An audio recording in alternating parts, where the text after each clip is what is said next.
And it's that time of the week, everybody. It's here. It's now. It's fantastic. And what it is today, man? Friday, said so. I didn't hear. Tier list Fridays, and we have range DPS in Mythic Plus because we have data now. We have God damn it. 2 set and 4 set. It would be intellectually dishonest if we called this data, man. Listen, there's a lot of disclaimers. Are you the one with no tier pieces? Are you the one with 4 tier pieces? Well, let me tell you that the difference in your damage is probably gonna be very high, which makes today's tier list very wonky, very fun to be fair, because it's like all over the place. And we haven't had an all over the place tier list in a while, actually, because pretty much things were expected. But keep your eyes peeled, because we're gonna have a big fat disclaimer at the end of the video regarding of how good each spec really is. Definitely.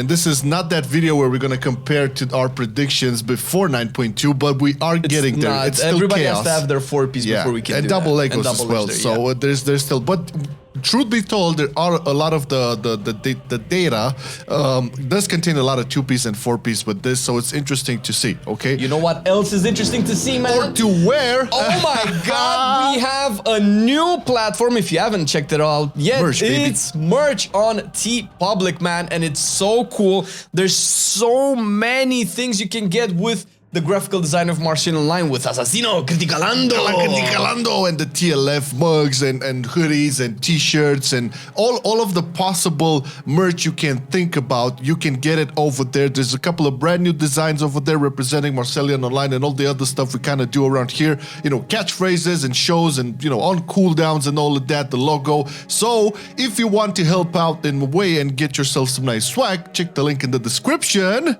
and get yourself some nice MarcelianOnline merch. New designs are on the way, and also you're gonna see us wearing them very, very shortly. They're on their way. They're coming. You're gonna see them live. Cannot wait. Yes, but after you watch the video, of course, you check that shit out. Now, let's check out Affliction Warlock. Affliction Warlock. I'm sad for the Affliction. Let's start it hard. Okay. It's sad times, well.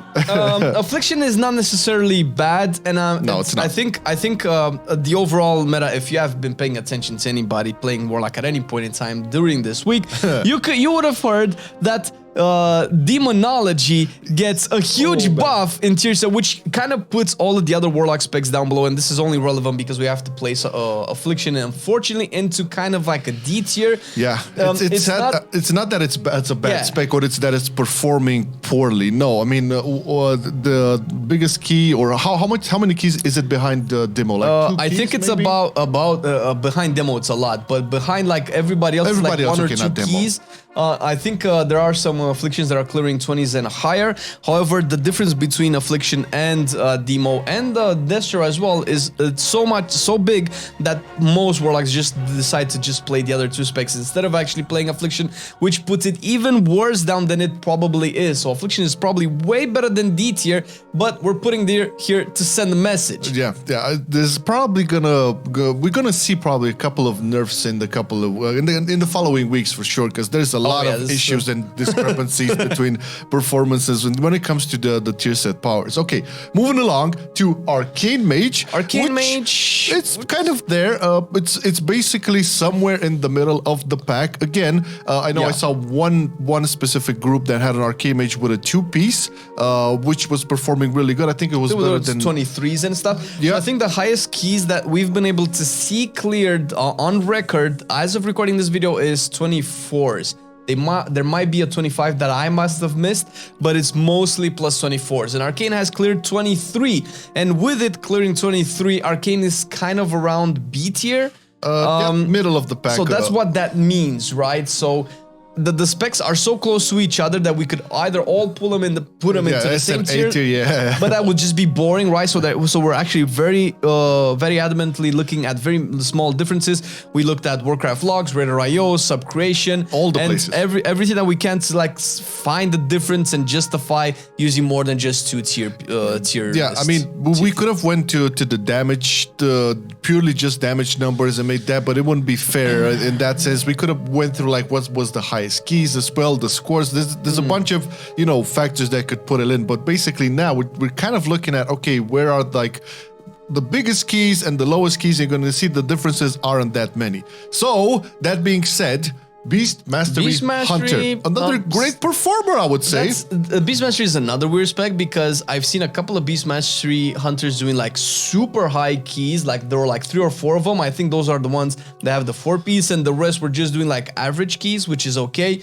That just goes to show how important the tier set is and how much damage you will get. And we still haven't even dabbled into the double legendary. Yeah. That will change things up once again. So. I mean, Beast Mastery, the tier set, I know it was altered a little bit. It was mostly buffing its single target damage, which was good because that was the first week of Mythic Plus where it was tyrannical. Now it's fortified as of recording this video, so it's not that bad. And I think it's still it's also the situation where I'm pretty sure that at this point they're either like the former BM mains are either playing a lot more Marksman, or I would say in some places survival. It's not the talk here, but definitely definitely, hey man, you know, Year of the Spear, just keep it up. But in terms of like ranking it right now, I think it's above Arcane. It's above. I mean, they're clearing kind of similar keys, but it's a little bit better than Arcane overall from what we could tell. Next up, the chicken. Hey, Bumpkins! Well, what do you expect? What do you think? What do you think Bumpkins would do? Is weird because the way it works in 9.2 is you just have a lot of our how do you call them? Astral power. Astral power that you just ignore, and that's not something that I particularly enjoy. But more than anything, that's not something that you can quantify, rather, right? Because you're just getting a big influx of resources, and it kind of still plays the same. It does a lot of damage. Obviously, it's really good in single target because it just blasts. Really good in AoE as well. Are they playing? What Covenant are they playing? I know in Raze they're playing Night Fae, and they were playing Night Fae before. Venti was only like for super high single target burst. I would imagine there's. I actually didn't check the Covenants for boomies. Would be interesting, but it's probably still Night Fae, I would think. It's definitely one of the better performing specs in terms of range in Mythic Plus. I would pull it into an A tier for now. Not S tier as at some point they used to be, because you know there's some other specs that have taken the cake over there. There's there for sure. But definitely, I mean, if you play a Boomkin, and this is a good point to mention this. Whatever spec you see here, regardless of how it's ranked, if you're like doing your 50s weekly, or even like trying to climb up to 17s, 18s, or 19s, all these specs will deliver massive amounts of damage in that regard, and they can perform way better, man. perfectly. I mean, we're playing under meta specs and we're doing 15, so that's perfectly fine. Yes. And you mentioned that Boomkins were not S tier. And an unrelated note, Demonology is S tier. Yeah, we just started it off placing it into S tier because we love this spec. Let me walk you through this shit. The set piece gives you so much damage. I mean, it was kind of that in mind. We didn't really. I mean, I didn't expect it to be S tier, but it's been getting a lot of damage, and it's doing really well this week in Mythic Plus. And surprisingly, so this is something that I wanted to mention. Overall, Demonology, if you don't have that tier set, you're okay-ish. But if you do get a tier set, I think there's this one group that has cleared the most amount of 24s. And they had the Demonology and some other specs in it. But Demonology was there. However, outside of those situations, Demonology is kind of like, I would normally be putting it around B tier-ish, maybe bottom A tier. This is the interesting fact about some data being skewed, because you have a group that is currently performing the best, a team that's currently performing the best, and guess what? They have a Demonology Warlock there. Now, if you take that group and just look at it, okay, you can see definitely Demo being like super S tier. But if you look at other groups where if it's either not necessarily in composition with a Demo, maybe it's a Destro or maybe it's an Affliction, who knows? But in terms of like other groups with Demo there, yeah, it is kind of wonky. You would place it into a B tier. But as far as the data goes right now, so-called data, it is an S tier. Yeah, and I'm happy to see it there, man, because this is a spec that has struggled for the longest Demonology time. was like kind of a meme in BFA, and it started to pick up some steam with some weird-ass wonky builds in Shadowlands. With the HP thing, and I remember, but you know, I would never have thought that it would be such a tier sets, baby. Yeah, the tier sets. This is what we're talking about. The tier sets for Demos, like, whoa. Okay, now let's go for Destruction Warlock, which it's not the best, not the worst, but it's Well, that's Better than Affliction, that's right? the thing, right? Because with the exception of Affliction, pretty much everybody's doing like really high keys. We just decided to put Distro on something like C tier because it's just doing like maybe a smidge worse than BM and Arcane. So there had to be a difference right now because it's actually doing pretty good. And we're talking with some big Distro brains a while ago, and it was expected Distro to become one of the better specs in high AoE keys. We'll just have to see. This after 4-piece and double Yeah, leggos? well, that's to be expected, right? We're seeing this now. This is like the first stage of establishing some sort of like meta. But next week, we're going to get a lot of these people on the double leggos, and probably more of them will be on the 4-piece.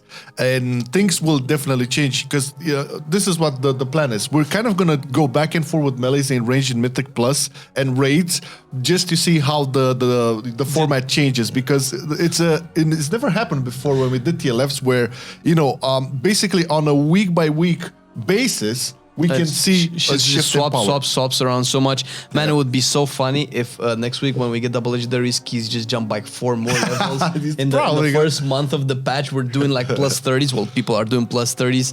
That would really wake up the devs.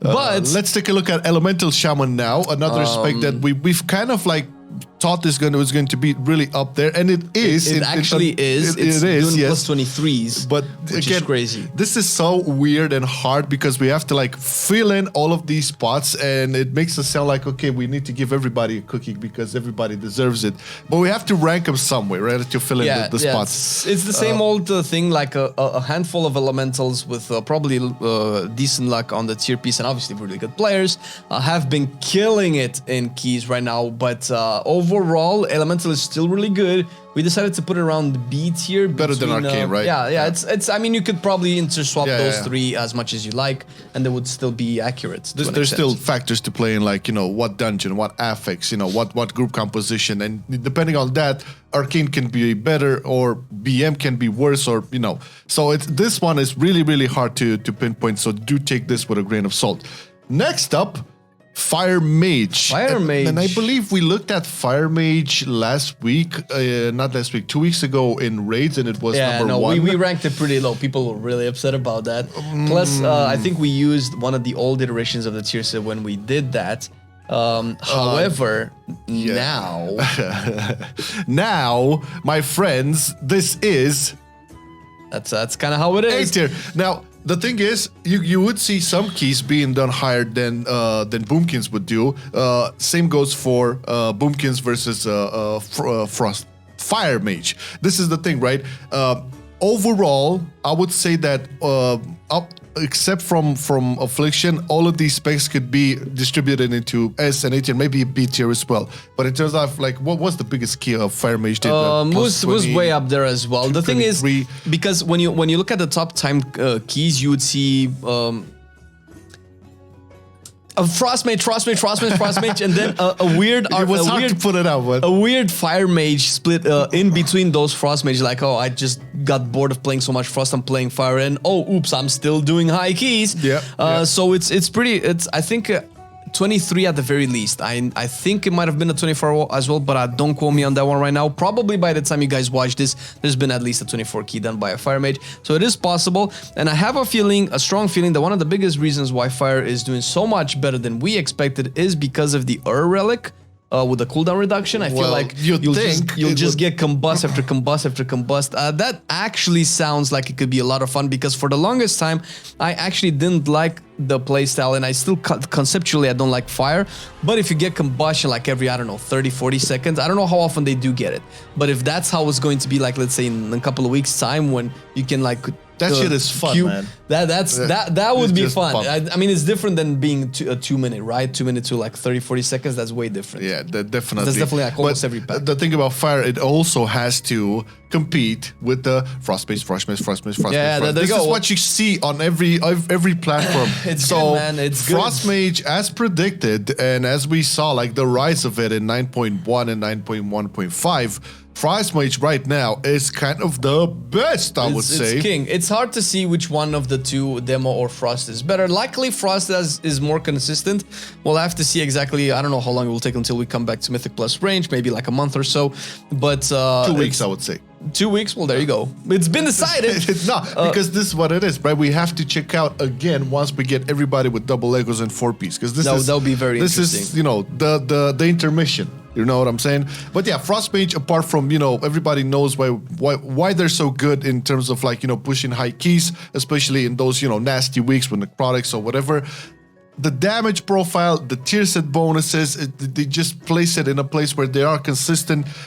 Bursty, not that much, but when we're talking about burst, you can see a Frost Mage when they pop off. You could call it the AoE burst. I wouldn't say it's like super high consistent damage. Yes, and it's this is it, right? When you say burst, you think of Fire Mage. No, Fire Mage has... So the thing is, Fire Mage has burst, and Frost feels like it's like 80% of that, but Frost can maintain that 80% that's for... always there. Like longer, because, you know, you keep that Icy Veins up. You kind of need a group that can really take advantage of that, like back-to-back pull, so no rogues in the group. Because they won't get spells, buddy. Well, they did a lot of them will be in the groups for sure. Use that Vanish. But yeah, Frost Mage, we kind of love seeing it there, and even though we're going to see a lot of changes in the next couple of weeks, I can still see Frost. It's probably going to be at least a very high competitive spec. Yeah. I would be surprised to see it demoted from S tier, but even if it was, I don't see it lower than A tier at the very least. Cool. Next up, Marksman Hunter. This is actually a sleeper spec right now. I think Marksmanship has gone... This is the beast that's sleeping right now? Marksmanship has gone under the radar hard with the tier set, man. People, I've seen like, I don't know what group of data I was looking at, but Marksman was the best range spec there. Well, it was the most. I think it's logs. I think if you go on Warcraft logs and you rank everything by 95 percentile and higher, Marksman is, outside the Fire Mage or Marksman or some of the two are the top two DPS, and Marksman is killing it right now. Oh yeah. It's like I would expect Marksman to be one of the specs that would get nerfed. Overall, Marksman is really good. I think it was. We actually didn't put it into S tier. I think it's like top 8 tier. Oh we didn't put it into best out of these. Yeah, we didn't put it into A tier because S tier because the 24s that were done most were like Frost Mage and Demo, but Marksman was like probably one clearing the most amount of 23s. So that was really interesting to see, and it has. I think Marksman Hunters are some of the ones with the highest IO at the moment. Oh yeah. So it's really good. The tier set is. Yeah, if you just look at like the profile and you know the scorings, you definitely see an S tier for Marksman. But again, we have to take into account all the keys and all the damage profiles and all of that. It's again really complicated in this intermission phase to place it. But yeah, Marksman is probably going to be at least in a couple of weeks one of the more dominant specs in terms of like the range. That's going to be interesting. Okay, and last on the list, Shadow Priest. Shadow Priest. Similar story. Not much has changed, I would feel. It's still a very great spec. I mean, one of the greater and most fun to play. But again, regardless of tier set or not, I feel Shadow Priest just struggles to compete with specs like Fire Mage or Frost Mage or even Boomkins and stuff, just because it doesn't have the same, I would say, fluidity and the same amount of pacing and the fast movement and constantly it's very turrety. It's kind of it's stationary, yeah, and it's all about, you know, the build up and resource management. Where like Frost, you know, you just pull those in. The thing is, let me blow up. Shadow kind of flies a lot under the radar right now. I'm not saying like it's like a sleeper spec OP, but it's weird because it's being taken into high keys. Overall, it's kind of like Destro level. I think it's like C tier-ish. I can see it being like super dominant and tyrannical. I mean, for sure, you can imagine that, you know, Shadow Priest, because you're not seeing that many disciplines and holy priests in keys, so you're probably more likely to see Shadow Priest. I'm seeing some holy priest, man. I'm seeing Mod, but he's like a fucking god, right? But Shadow Priest obviously brings Fortitude, which is but Vampiric Embrace can be an amazing thing to use, and I've seen some numbers on that Vampiric Embrace, man. Yeah, Master Spell as well in a couple of dungeons is also really good. You know, the shields. Yeah, we're not talking. I mean, we're not denying any of the utility, but again, Shadow Priest is a very, very competitive spec in Mythic Plus. It's hard to compete. Yeah, was hit hard with the nerfs, man, because he was doing some serious single target target damage. Well, yeah, but it still does. That's the thing, right? A single target, it still blows up. This is what I'm saying. In Tyrannical, you're probably going to see a lot more better performance for Shadow Priest. But in terms of like the overall grand scheme of things, when we're talking about, you know, big keys where most of the groups are chain pulling groups, it becomes much more difficult for Shadow Priest to be able to compete or deliver as I don't know, a Frost Mage, a Marksman, a Boomkin. You know, they would have an easier time on that chain pull thing. This is why I think it's, because I don't think there's a damage profile issue here. It's probably not. But then again, like everything is so chaotic right now that it's kind of hard to make a relevant, informed decision in the end. Yeah. And this is kind of what we're working with. This is what we decided to go for. The final picture. Because like we mentioned at the beginning, there's like a big fat disclaimer. If you go on either Warcraft logs or on subcreation, you will see something like this, which you should see on the screen right now. The actual tier list distribution on subcreation based on how many keys and how much score people have gotten this week. Look at that. I mean, let's say relevant to this week, but then again, I mean, you know, it's just the second week and people are getting more and more relevant as the patch is going on. Specs are very, very, very well balanced. Not a lot of people play Affliction, and probably that's because Demo and Destroy are doing so much better that even fewer and fewer people decide to actually go as Affliction. But if you look at everything else, we might as well have been putting them into 2 tiers. It would have just been boring though. Yeah, this is the thing, right? If you take Subcreation, you would understand that in terms of like everything that's being cramped up over there, all of these specs can do really, really high keys. And we're getting back to like me and you and Average Joe, who are probably, you know, right now trying to do all of their 15s during the week. Maybe at some point after they get in a couple of pieces, try to push that. Regardless of what you see here on this tier list, whatever you play, it's good, all right? This is the thing. We cannot stress this enough. Fuck the meta, okay? Play what you like, master the spec that you like. It doesn't matter if it's an Affliction Warlock or a Shadow Priest or, I don't know, a Demo Warlock. Who cares? If you master that, you're always going to be much more valuable to a group than just playing whatever is flavor of the month. And that being said, you know what else is being flavor of the month? Flavor of the month, flavor of all of the months, every man. day, 12, every 12 hour, times per every minute. year. That's the patrons who are supporting the channel. Thank you very much, guys, for making all of this happen and being a part of us making, you know, tier lists and on cooldown episodes, MoCast podcast, class guides, which are now back on our channel, and of course everything else under the MarcelianOnline umbrella. And if you, the viewer, want to support us a little bit more, what do I have to do, man? Just look in the description there. There's a link to our Patreon. If you click it, you're going to see a couple of tiers. Not under the desk, man. It's in the description. All right. Check the tiers, see if there's anything that sings to you. And if you do want to support, we will be forever grateful and have a couple of goodies in store for you. And with that, thank you for watching the video. Have a great weekend, everybody. Bye. I've been loving it then, I still love it now. Still, I play WoW. Still, I play WoW. Getting better every day, let me show you how. Cause still, I play WoW. Still, I play WoW. It's getting harder to stay, but at the end of the day, it's a guilty pleasure, so just log in and play. Whether it's classic or retail, I'ma do a /bow. Still, I play WoW.